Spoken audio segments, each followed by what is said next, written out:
اپنے منہ پر ہاتھ رکھے اپنی سسکی دبائی تھی۔ وہ چاہ کر بھی نہیں بتا سکتی تھی اسے، اور اس وقت وہ شدت سے یہ بھی چاہ رہی تھی کہ وہ سب کچھ اس پر آشکار کر دے۔ کیسی عجیب سچویشن میں پھنسی ہوئی تھی وہ۔ گہرا سانس لو فا، ہیثم نے شدید خواہش سے کہا تھا، اور وہ جیسے ان لمحوں کے طلسم میں جکڑ چکی تھی۔ اس کے کانوں میں جیسے ہی اس کی آواز پڑی تھی، وہ خود کو ڈھیلا چھوڑ کر لمبا گہرا سانس لے گئی تھی۔ اس کی خواہش پوری کر گئی تھی۔ اس کے سانس کی آواز سنتے ہی ہیثم نے بھی گہرا سانس لیا تھا۔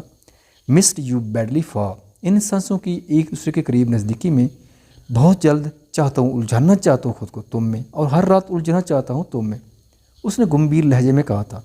فہا کی ترکنے ایک دم سے ساکت ہو گئیں، وہ ساکت ہو کر رواں ہوئی تھی، اور دل بے ترتیب دھک دھک دھڑکنے لگا تھا۔ ایسا کبھی ممکن نہیں ہوگا، اس نے کانپتے لفظوں سے کہا تھا، اور کال ڈسکنیکٹ کر کے موبائل پاور آف کر کے رکھا تھا۔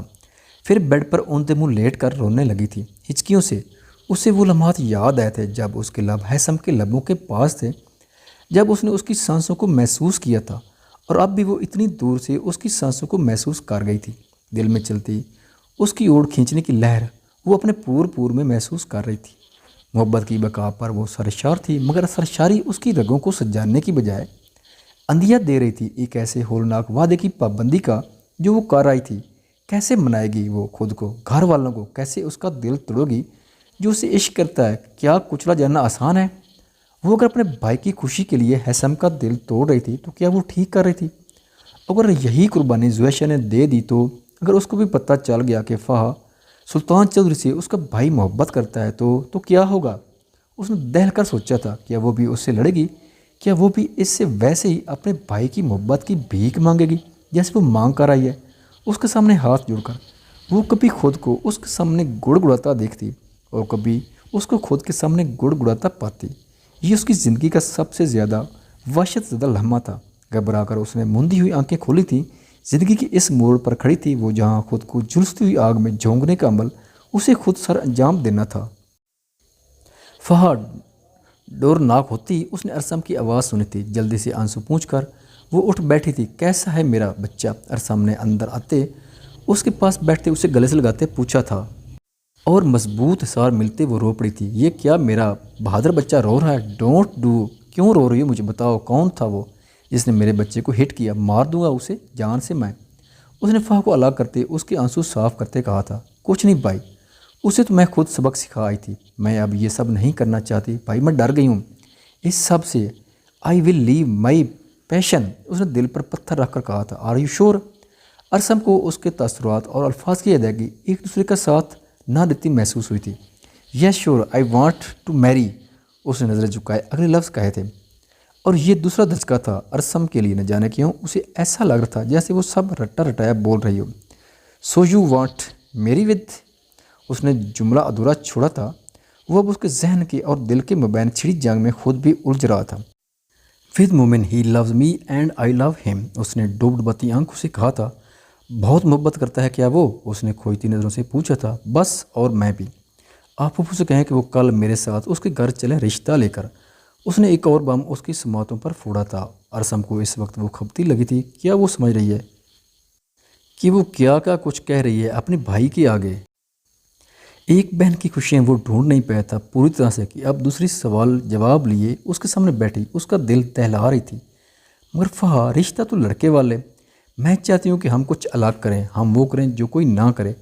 ویسے بھی پہلے میں نے مومن کو پسند کیا تھا، اور میں نے ہی اسے خود سے محبت کرنے کے لیے اکسایا۔ اس لحاظ سے مجھے ہی رشتہ بھجوانا چاہیے۔ کہ آپ میری زندگی سب سے بڑی خوشی مجھے نہیں دے سکتے کیا؟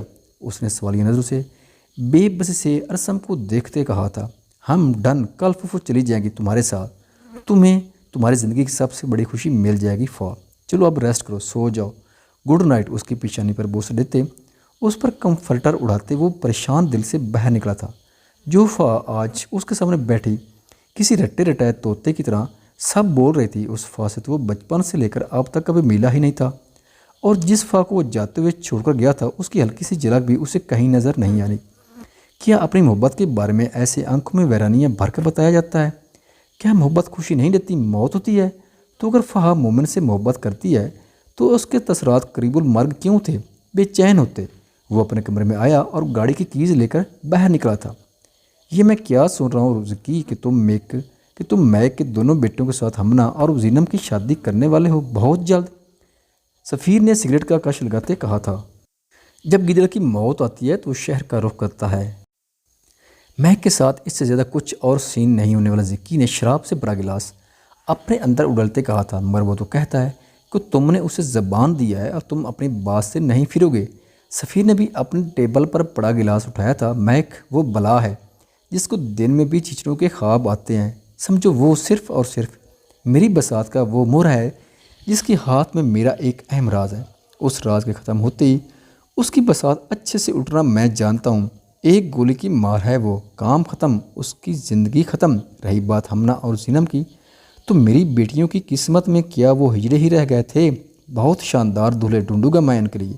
ذکا اللہ نے گردن اکڑاتے کہا تھا۔ ابدال کے بارے میں کیا خیال ہے تمہارا؟ ویسے بھی وہ زینب کو پسند کرتا ہے۔ سفیر نے اپنی بات ذکی کے سامنے رکھی تھی۔ ابدال مجھے بھی بہت پسند ہے۔ آج ہی گھر جا کر میں زینب سے بات کرتا ہوں اور پھر ایک شاندار پارٹی آرگنائزر کریں گے، ذکی نے جوش سے کہا تھا۔ مگر اگر میک کو پتہ چل گیا کہ تم نے میرے بیٹے کے لیے زینب کے رشتے کی ہاں کیا ہے تو؟ سفیر نے کچھ سوچتے بات ادھوری چھوڑی تھی۔ اسے کون بتائے گا؟ ہم اسلام آباد میں فیملی گیٹ ٹوگیدر رکھیں گے اور شادی میرا مسئلہ حل ہونے کے بعد ہوگی۔ اینڈ آئی ایم شیور ابدال اتنا ویٹ تو کر ہی سکتا ہے، سگریٹ کا دھواں چھوڑتے کہا تھا ذکی نے۔ یس شیور، ویٹ تو کرنا ہی پڑے گا، بس تم زینب سے بات کر کے مجھے بتا دو۔ سفیر نے خوش دلی سے کہا تھا۔ اس سے بہتر کیا تھا کہ اس کے بیٹے کی دلی مراد پوری ہو جانی تھی۔ وہ خوش تھا، بہت خوش۔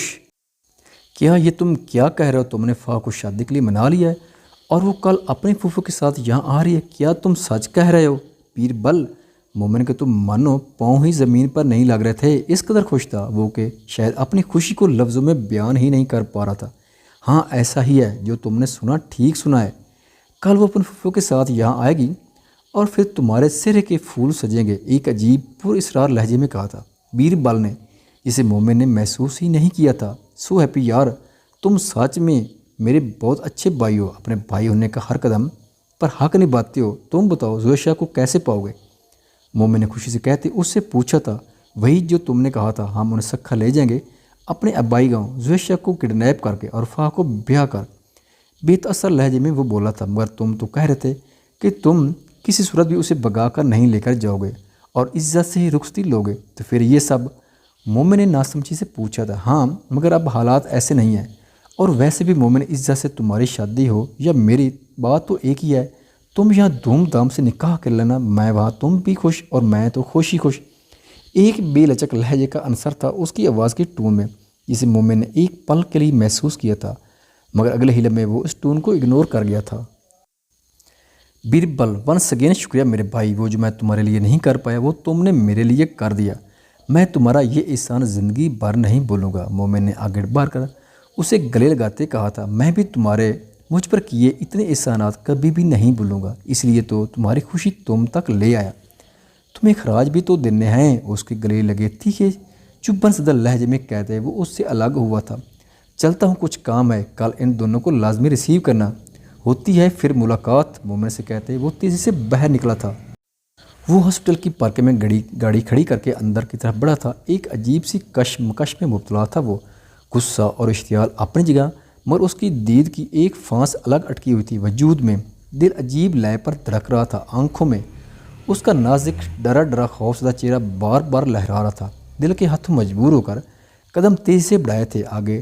ریسپشن سے پوچھ کر وہ اس کے روم کی طرف بڑھا تھا اور دروازہ کھولا تھا۔ سامنے وہ آنکھیں بند کیے لیٹی تھی، اپنے نازک وجود کو بیڈ کے ساتھ لگائے، جبکہ نیڈل لگا ہاتھ بیڈ کی سطح پر تھا اور دوسرا ہاتھ پیٹ پر پڑا تھا۔ بند آنکھوں کے پپوٹے سوجے ہوئے تھے اور چہرے کا رنگ بھی زرد تھا، بال بھی بکھرے بکھرے تھے۔ وہ اپنے اس نازک بکھرے بکھرے سراپے میں بھی اس پر احساسات جگا رہی تھی۔ وہ قدم قدم چلتا اس کے پاس آیا تھا، چہرے پر آئی لٹ کو بڑی نرمی سے ہاتھ سے چھو کر پیچھے کیا تھا اور پھر کان کے پیچھے اڑسا تھا۔ دل کے ہاتھوں مجبور ہو کر اس کی پیشانی پر لب رکھے تھے۔ وہ اس وقت آنکھیں مودے پڑی ہوئی اسے انتہائی تکلیف میں لگی تھی اور اس کا دل کٹا تھا اس کی تکلیف پر، جس بات کے نشے میں بہتے کسی ایڈکٹر کی طرح نہ سوچا نہ سمجھا۔ اس نے اس کی ناک کے ساتھ ناک جوڑ کر اس کا سانت خود میں کھینچا تھا اور اپنی بیئرڈ والی گال اس کی نازک سفید گال کے ساتھ رب کی تھی۔ وہ اس وقت اپنے حواسوں میں تھا ہی کب زویشہ کو اپنے گال پر چبھن محسوس ہوئی تو ڈر اور خوف کے مارے ہڑ بڑھا کر اٹھ بیٹھی تھی اور پوری شدت سے اس کے سینے کے ساتھ لگی تھی۔ بیربل! ہچکیوں سے روتے اس نے یہ لفظ ادا کیا تھا اور وہیں ارسم نے مٹھیاں بھینچی تھیں غصے سے اور اس کی رگیں تنی تھیں۔ پیارے دوستو، پیارے قارئین، چینل کو لازمی سبسکرائب کریں تاکہ آنے والے ویڈیوز آپ تک سب سے پہلے پہنچ سکیں۔ خدا حافظ۔